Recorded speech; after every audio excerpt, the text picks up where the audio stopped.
I once ripped my little brother's foil Charizard Pokemon card in a fit of teenage rage. Ooh.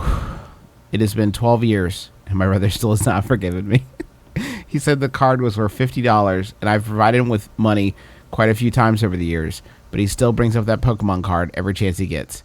How can I get him to forgive me, or at least quit bringing it up? That's from Amber in Arizona. Amber. Well, let me ask you this. Like, Griffin, for example, how would you make it up to someone if, say, you reformatted a PlayStation memory card and erased someone's Final Fantasy VII game when they were moments away from beating the game? And they'd put, 100 hours into it. How would you make that up to someone? That's just oddly hypothetically. specific. And say they, collected everyone's, final weapons and final limit breaks, and they were very, very close to beating the game, and you reformatted the card. How would you make that up to them? I think setting them free from their Japanese role-playing game prison that their mind had been encased, their teenage... Their vulnerable teenage mind had been imprisoned in, instead of going around and having sex with women and making friends and forging lifelong memories and friendships and going to the football game and tailgating and getting in trouble and staying out after curfew and doing all this shit from that Jack and Diane song. I think that's a fucking reward in and of itself. So you're saying that the action itself was a kindness. I'm saying you had a very serious addiction, and I swooped in there like John Quinones. Maybe an option is to tell your brother that you realize that card was an idol to him, and thou shalt have no false idols above thy Lord God. So you were trying to save his immortal soul by destroying that card which he worshipped. Yeah. That's precisely it. Man, the ending of that game is so fucking good, though. I fucking hate you so much. You know what? Man, I would still be angry, too. That card is so rare. It's so, the kids in my middle school who had that card, it was like a fucking status symbol. It had nothing to do with the value. They wore it on a chain around their necks. It had been gilded. It had nothing to do with the value of the card. It had to do with, the triumph. Because you say it's worth $50, but it's actually worth however much money he spent on Pokemon cards to get that card, which was probably in the thousands. I think what you're going to have to do is name your firstborn child Charizard Foil. Yeah. I'm sorry. Yeah. And then let your sister tear them in half. That's the wisdom of Solomon right there, Justin. I can make this very easy for you. It is not a problem.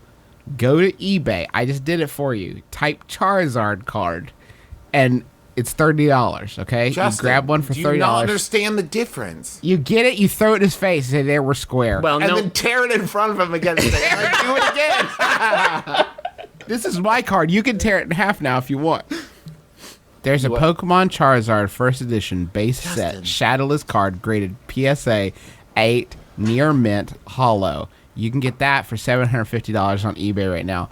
One thing I do want to tell you about this listing is that 15 people are looking at it an hour, according to eBay, which is a great short story in and of itself. There's 15 people who are like, oh, I'm going to get you. I'm sorely tempted. Last minute bid.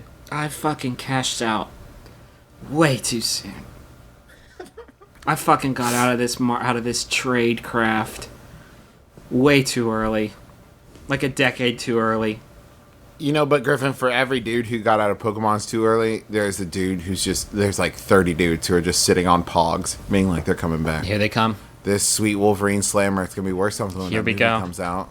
I think I read a story in the Examiner a month or so ago about this family that spent 50 G's, 50 large stacks on Beanie Babies, and the headline was family regrets amount of money they spent on Beanie Babies. It's yeah, no shit, dog.